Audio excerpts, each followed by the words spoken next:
More angels are turning into demons? Somebody better call the TVA or something, because if this keeps happening, we're gonna have hell on earth. What's that? The ocean was on fire? The forests are burning and the air quality's shot? Gossip Girl got rebooted? Oh man, you know what?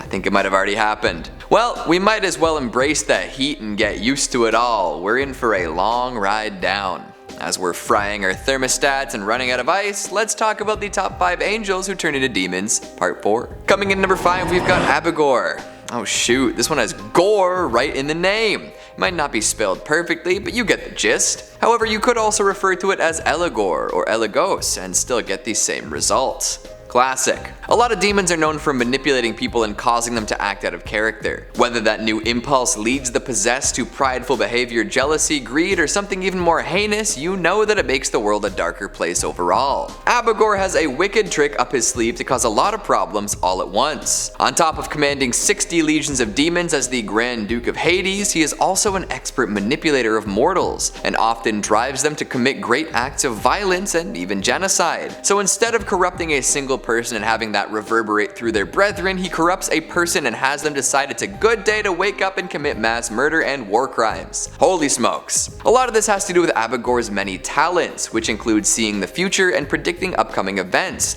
as well as providing military aid in the form of strategy and advice. This demon lives for violence, for blood sport, for the thrill of it all. So even if you conjure up Abigor for a shot at winning a skirmish, he'll probably advise that you go way overboard, maim the corpses, take trophies, and burn it all to ash. Then he'll tell you to do it all again, but this time on a larger scale with less soldiers, more civilians. Gnarly. Tales have been told of princes and generals selling their souls to Abigor in order to gain expert military insight. They win their upcoming battles, but the outcomes were some of history's bloodiest. Plus, at the end of it all, when said prince or general finally falls, whether in battle or to disease, they're now eternally indebted to Abigor. Welcome back to bloody, horrid combat, soldier. Here's your pitchfork, here's your bat wings. Hope you enjoy the barracks, which are conveniently located next to the lake of fire and will always be hundreds of degrees hotter than you can handle. Oh, and I almost forgot to tell you what Abigor looks like. In classic combatant style, he's fashioned after a handsome knight wielding a lance. Either that or a wicked specter on a flying steed. Watch out for both if you plan on heading into battle anytime soon. Coming in number 4, we've got Kimaris. This one can be a little confusing, even though it's technically similar to Abigor. Kimaris is actually known to be a little bit good as well as a little bit evil. Many scholars have trouble classifying him as a demon or an angel. Sometimes he's just considered to be a godlike helping spirit. This doesn't make him perfect, nor does it excuse the other atrocities he commits. But if you are looking for some help and can't seem to get a traditional angel to swoop down and assist, Kimaris is a good option for sure. A marquis in hell, he commands 20 legions, but supplements this relatively meager force by somehow ruling over all of the spirits in Africa. That's a lot of spirits in case you're wondering. If you see a warrior riding upon a black steed, that could very well be Kimaris.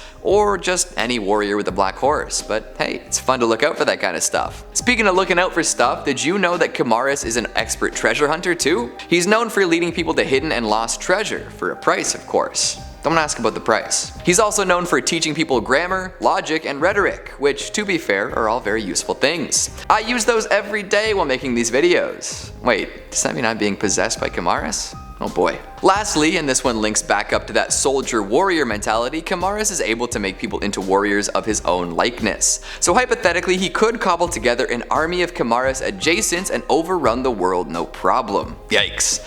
But hey, at least they'd find a lot of treasure and teach a lot of valuable lessons. We need more grammar, logic, and rhetoric nerds out there anyways. The internet seems to be draining brains. Coming at number 3, we've got Dantalion. A truly tricky individual, Dantalion should be regarded with the utmost care. Lose your composure around him and you could find all of your secrets being revealed. With 36 legions of demons under his command, he's no pushover either. One would assume that a demon with such a knack for connivery might not be all that strong. Dantalion flies in the face of that assumption. Teaching arts and sciences, he'd be an excellent professor if he wasn't so busy giving people complexes. Apparently he knows the thoughts of all people, and if someone attempts to summon him, he will declare their secret counsel council and also do what he can to change their views. So even if you're totally dead set in your ways, Dantalion will find a way to alter that. Stubbornness be damned. Speaking of changing people's minds, he can cause folks to fall in love at the drop of a hat, regardless of any prior affinity or affection. This could end very well or very poorly. It also seems that he can bring folks to literally any place in the world in the blink of an eye. You're not going to be able to pick Dantalion out of a crowd though, as he takes on infinite appearances and can look like literally anyone. In fact, after all this, he sorta reminds me of the demon from It Follows, if you know what I'm saying. Causing lust or love, looking like everyone in the world. What a way to be. Coming in at number 2, we've got Aamon. While most of the demons we'll discuss today take on at least a vaguely humanoid appearance, Aamon looks like a straight up monster. Take this in. He often appears as a fire-breathing wolf with a snake's tail, a man with a dog's teeth situated inside of a raven, or as a raven-headed man, or some messed up combo of all the above. Absolutely raunchy. Egyptians viewed him as their supreme god, often in a much more human-like form with blue skin. How we got from godlike to demon-like, we may never know. Thankfully, Aamon is relatively benign, for a demon at least. He seeks to tell people of all things, both past and present, and mends rifts in friendships. What a sweetheart. It's just too bad he's totally terrifying in most forms. And finally, at number 1, we've got Baphomet. What was once worshipped by the Knights Templar became a pagan symbol of evil? Nobody wants to let anybody worship anything else in peace, eh? How many religions are there in the world, and only one is supposed to be correct? No, that doesn't seem right, now does it? Again, things change so quickly.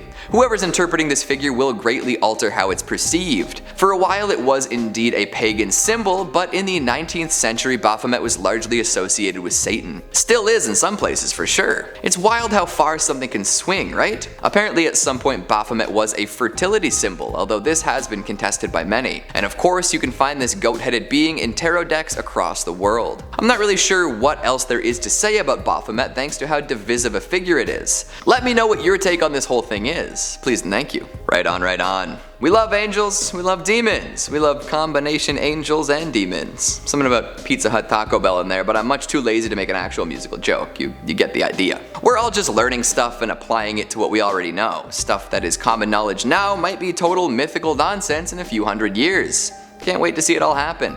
That is, if humanity survives the next century or so. Maybe some angels turned demons will pop up and assist us with all that. So what'd you think of the list? Did you agree with my picks? What angels do you think might end up turning into demons? Make sure you let me know down in the comments. Speaking of comments, let's take a look at some of your more technical ones from part 3. Red Nightshade says the 5 Satans sound like a pretty cool band name, TBH. Oh, I'd give it a listen, no doubt. Scorpion's Oracle says, dude, for a non-Christian or religious channel, you have a fantastic grip and understanding of the fallen angels.